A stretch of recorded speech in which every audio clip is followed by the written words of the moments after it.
チキチータチチキチータチキチータ夢ないかチキチータチチチキチータチキチータシャシャイマイチチキチータチチチキチータ Yo, yo, yo, it's your man MAS.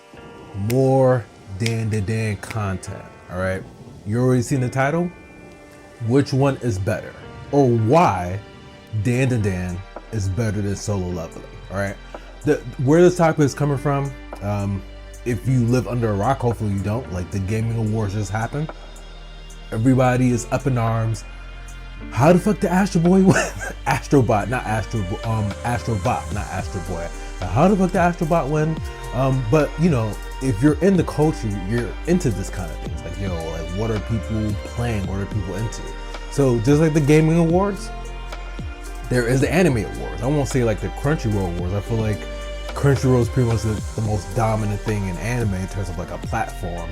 So that is coming up. Like, what are the animes that people are watching, right? And if you had to be honest with yourselves, my opinion, but honest with yourself, the two main contenders that people really care about, honestly, is Solo Leveling and Dandadan, all right? The two main heavyweights. We know that there's the Dragon Ball series. We know that there's Kaju, all right? They not in the conversation. I'm sorry, all right? You could get mad at the thumbnail. You could get mad. You could give me a thumbs down. Like, they're not in the conversation. Like, let's be 100 with yourselves. The best anime of 2024 is between Solo Leveling and Dandadan. That's it. There's no discussion. Those are the two dominant forces, all right? And the reason why Dandadan is taking it is because it's the most creative of the two. Because Solo Leveling is damn good, all right? Damn good.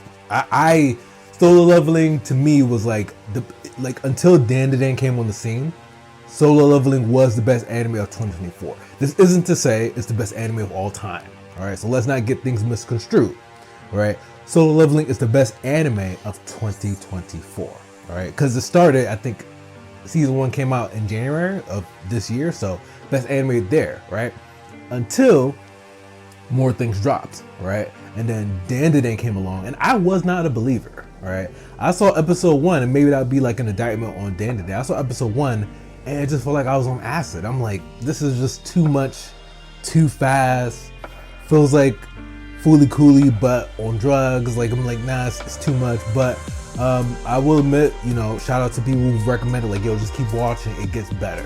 It does get better. And the reason why, again, it's taking it over Solo Leveling is because Solo Leveling is still very, very generic. Generic in terms of the anime recipe. If you've seen enough of my videos, you know what the anime recipe is. If you want a hit anime show, anime recipe, character that levels up, main villain, tournament arc, like there is a recipe to anime that always wins. Granted, some of those animes have like a machine behind them, right? So like shows like Naruto, Bleach, like Juggernauts, like they have the machine behind them. So there are probably other animes out there that have that recipe, but they don't have the machine behind them, so they don't get as much, you know, like advertisement or notice. But like, if you had to be honest, in regards to my own comic, like I do know the recipe for like success, all right? But that's essentially just the shonen recipe, right? So I don't think it's anything new, but Solo Leveling, I don't think breaks away from that mold. It does a few things differently, but it does not break away from the mold. But all because like it's the same kind of content doesn't make it bad, all right? I just need people to understand that. Like, if I love something, it's like, oh man, I love Berserk. I will kill for another show that is Berserk-like. It doesn't make that show less good. It's just like, hey, like I crave that kind of thing. I would love more stories like that. So I'm saying all because Solo Leveling doesn't break away from the mold doesn't mean that it's still not damn, it's still really good. It does what it needs to do very, very well, right? The issue is, compared to Dandadan does it very well, like like it does it good, but it's like the most innovative of the two. That's it. And I'm not even saying Dandadan is like the most greatest thing in the world, but like the scripts, the dialogue is edgy, the animation is fire, the character development is fire, like everything. I'll be honest, like it checks off all the boxes. Solo Leveling checks off all the boxes too, but it's just not anything. Like maybe that's the main gripe. Solo Leveling is just not innovative compared to Dandadan. And I feel like that's why Dandadan has the edge. And all the other competitors, we don't talk about them, right? But I mean, if I had to give a criticism to Dandadan, right, why Dandadan is still better than Solo Leveling, like you're not gonna change my mind on that. But the criticism that I'll give Dandadan with me noticing, I'll probably have a final video when the last episode dropped, episode 12. Of course, they're only giving these animes 12 episodes, but whatever, right? But my only criticism that I'm noticing with Dandadan is that, and I don't think it's a bad criticism, that they're trying to do everything in one show. And what I mean by that is like, I don't know how you give it like the Pokemon scenario. Well, I do the Pokemon scenario. Well, like I was very big competitive Pokemon player back in the day, like Pokemon video games. So I'm like, yo, I want to have the ultimate team that can counter everything, right?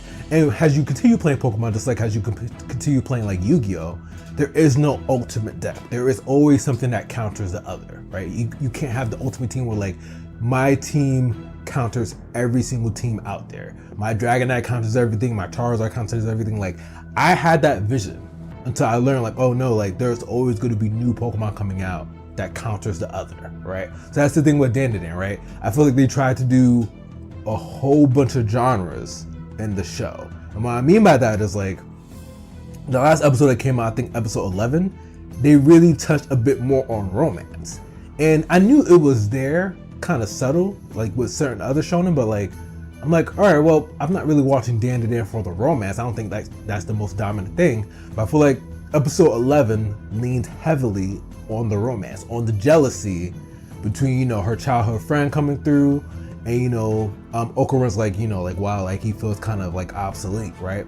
And it's touching a bit more on the romance. I'm like, I don't say like it's unusual, but I'm like, all right, like this show is action, this show is romance, this show is supernatural, this show is like shonen, like I feel like it's trying to combine too many genres, and the issue with that is not a lot of people are successful. I feel like I mean, if you guys know a series that combines multiple genres and is widely successful, please let me know. But I feel like most people can't do it, including myself. I'm going to try with my own series, right? Citizen Evil, check me out. But it's very hard to do because what happens is you stretch yourself out too thin, and then the story kind of gets watered down, right? From what I've noticed, the most successful recipes for like the best kind of shows, the best kind of stories is like sticking to a core genre. So like if it's romance, just lean heavy into the romance and maybe throw in like a subclass of like action or horror, or same thing. If it's heavily action based, just lean heavy into the action, maybe throw in a subclass of like mystery or whatever, right? But there are those shows out there that try to do everything in a show. And a lot of times it's just, and those shows are pretty good. I'm not trying to say they're bad, but like you can tell it falls flat because they're trying to do too much. And I feel like, at least with episode 11, I have to see with like the final episode, but I feel like that's what Dandadan could, not saying it is, but could fall victim to. Don't try to do everything in one show. Don't try to lean heavy into the romance while leaning heavy into the supernatural, while leaning heavy into the aliens, while leaning heavy into the shonen, while leaning heavy into the action. Like, don't do it. You're setting yourself up for failure. And this is me just watching the anime. I ain't read the manga. All right. If you know this channel, we don't read over here. All right. Unless it's my manga, but all the opinions are based on the anime. All right. Anime is fire, but it could fall into the pitfall of like, all right, it's doing too much. And now things are getting lost in translation, right? As far as I know, for Dandadan, the goal is to get his second ball back, right? Even that in itself is just hilarious and innovative. Like that's the journey. He's trying to get his second nut. Like, but you know, like I understand that, and it's simple and it's still intriguing, you know. But I just hope that they don't fall into the pitfall trying to do too much. But like that's the only criticism I can give it. That and like the first episode was like not so much purposeful, right? Like, but like I feel like that's for a reason, right? They kind of want to draw you into the madness before they kind of get into that actual storytelling, right? So that's my only thing I would like let new viewers know. Like, let's say you're trying to watch Dandadan for the first time. I was like, hey, give it till like episode 3. If you watch episode 1 and you're not feeling it, it makes sense. It's a lot happening at one time. Do not watch this if you're smoking, ganja, or like, if you're on some kind of, do not do it. You'll mess yourself up. Like, give it till episode 3, and then you can give it like a proper, hey, this is for me or not for me. All right. But so far, Dandadan checks every single box.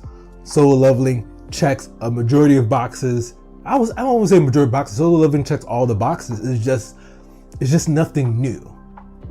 And Dandadan is probably like the most newest concept of a story I've seen in a very, very long time. Like, for me, if you see my previous video, I'm calling it the next Yu Hakusho. It could be the next thing that we've been waiting for. Solo Leveling, I don't think it's the next thing that we've been waiting for, because it's something that we've seen already, and it's just not, I won't say it's not exciting, but it's not like, oh yeah, I'm waiting to, like, Sun is gonna be on top, no matter what. Like, and maybe the manhwa is kind of different, or however you call it, the Korean version of manga, like, maybe he does end up on top, but the way it's going for Solo Leveling, you kind of tell, at the end of the day, Sun is going to be on top. One way or another, he's going to be on top.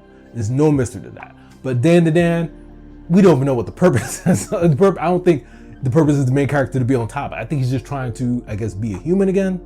I don't know, but it's refreshing, all right? So we giving it to Dandadan. Solo Leveling is still damn good. All the competitors, trash. That's the video. I'm MAS, I'm out.